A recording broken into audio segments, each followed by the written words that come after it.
Boa tarde, crianças, tudo bem? Hoje nós vamos trabalhar em ciências, características dos biocombustíveis e uso como fonte de energia, na página 59, tá? Então, vai lendo, como nós fazemos na sala, e vai pedindo para você sublinhar o que é para achar importante, tá bom? Os combustíveis fazem parte do nosso cotidiano, de maneira direta ou indireta, sublinhe isso. Precisamos deles para que os alimentos dos campos, as roupas, as fábricas, os produtos das indústrias cheguem até nós, onde quer que moremos. Precisamos dele também para que nossa locomoção seja rápida. Já sabemos que, sublinhe agora que é bem importante, os combustíveis fósseis são muito eficientes no processo de combustão nos motores, mas também estudamos que são fontes não renováveis e que têm alto grau de degradação do meio ambiente. Então, os combustíveis fósseis, vamos dar um exemplo, a gasolina. Ela tem um alto poder de combustão. O que é esse? Ela dá mais agilidade ao motor, mas ela polui muito mais, tá? Então, assim, essa questão da poluição em relação aos combustíveis fósseis, ela é bem mais alta do que com os biocombustíveis, tá? Então, você sublinha até meio ambiente. Agora, vamos ver que com o desenvolvimento a partir de agora, você sublinha também. Biocombustíveis, podemos ter o mesmo conforto, porém com menor degradação do meio ambiente, já que os biocombustíveis são renováveis, então eles se renovam. Eles são produzidos a partir de vegetais, gordura animal e óleos vegetais, ou seja, são produzidos a partir da biomassa. Dizemos que a biomassa é uma matéria orgânica, que pode ser de origem animal ou vegetal. Continue sublinhando. No Brasil, os biocombustíveis mais usados são o etanol, que tem como matéria-prima cana-de-açúcar, e o biodiesel, que é produzido a partir de vegetais, como a mamona, o girassol, a soja, o babaçu e o dendê. Então, aqui, vamos falar por Nova Mutum, tá? Você sabe que nós temos algumas fábricas de etanol aqui, que é o álcool, tá? Nós temos essa da Libra, indo a São José, a prof tá mostrando aqui, mas vocês podem estar em lugares diferentes. Da Libra, nós temos mais algumas se instalando agora, né? E vocês sabem que o biocombustível, ele é menos poluente, né? Como o caso do etanol, ele polui muito menos do que a gasolina. Então, ele é um combustível que nós poderemos, assim, usar sem poluir tanto. Não que ele não polua, porque todo combustível polui, mas polui muito menos, tá? Aí vocês têm algumas figurinhas ali que eu quero que você sublinhe, que é a cana-de-açúcar, a mamona, a soja, a babaçu. Na página 60, nós também temos o girassol, o dendê. Aqui, mais precisamente no Mato Grosso, Mato Grosso não, Nova Mutum, desculpa. Mas é a cana-de-açúcar mesmo, que nós estamos trabalhando, mas não que não sejam feitos dos outros também, tá? Esse, agora tem um infográfico. O que é um infográfico? Ele é um texto informativo, onde tem desenhos e o texto em si para falar sobre o que está acontecendo, tá? Então, o ciclo do biocombustível, começando lá em cima. As matérias-primas para o etanol ou o biodiesel são colhidas e trituradas. Para o biodiesel, o óleo é extraído dos grãos, sementes de frutos. Para o etanol, os açúcares da cana e do milho são separados. O material proveniente da biomassa é processado e convertido em biocombustível. O biocombustível vai para o tanque dos carros que emitem CO2, que é o gás carbônico. O CO2 é absorvido pelas plantas enquanto cresce. Então, esse é o ciclo do biocombustível. Um ciclo quer dizer que ele tem um jeito de ser feito, tá? Na página 61, fala sobre o biodiesel. Então, sublinhe no início ali, ó. O biodiesel é produzido a partir de vegetais que possuem grande quantidade de óleos e gorduras, sendo também chamados de vegetais oleaginosos. Até aqui.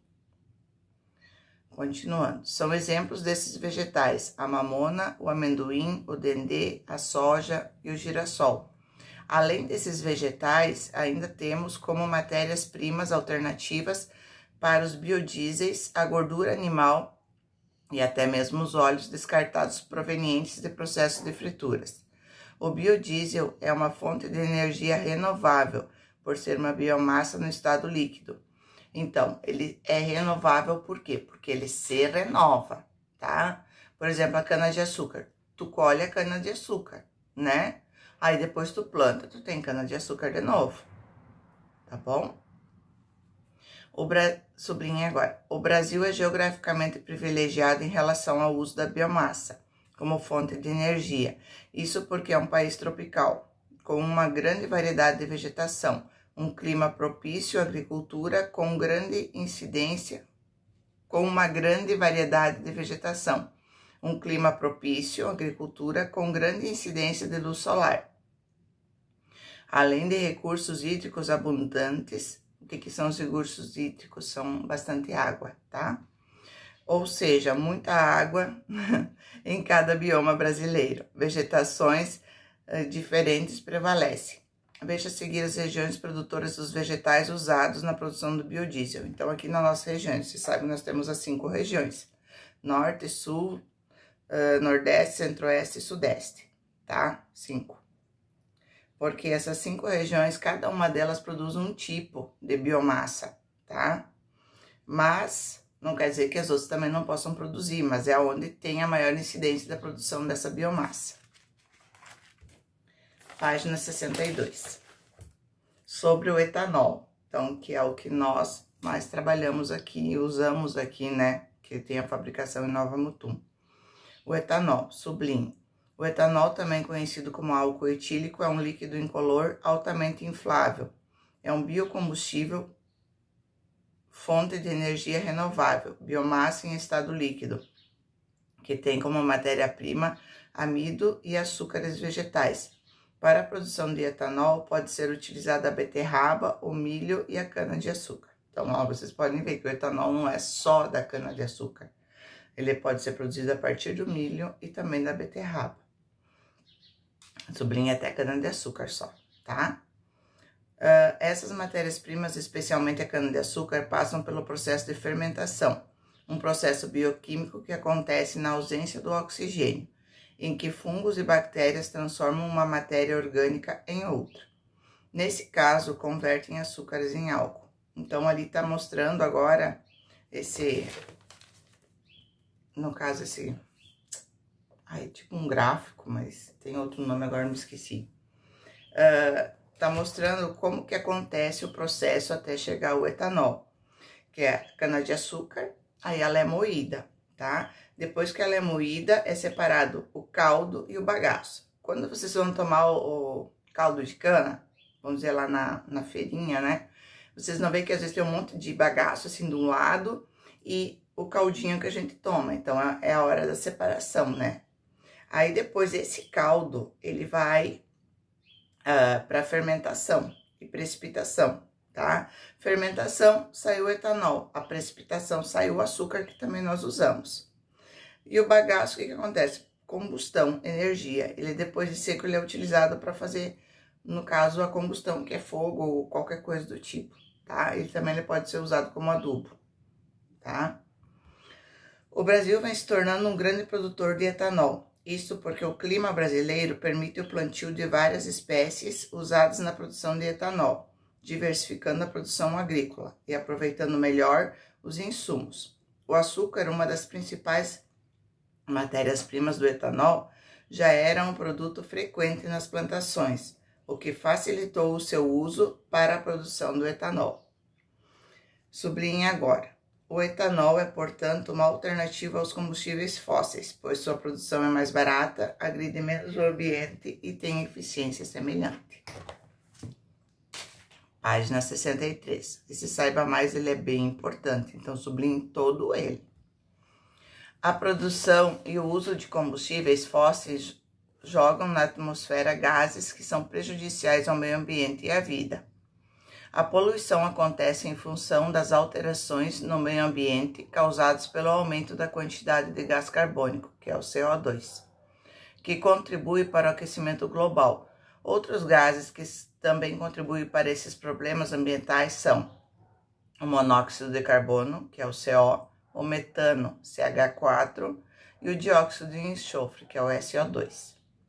Em grandes quantidades, todos esses poluentes provocam alterações na composição química da atmosfera e são a causa de grande parte dos problemas respiratórios em ambientes urbanos.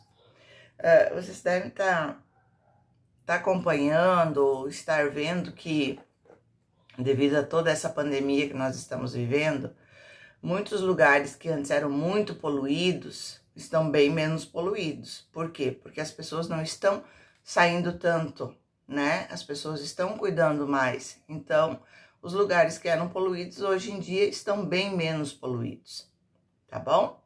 Então, agora vocês vão fazer a atividade da página 63 e da página 64.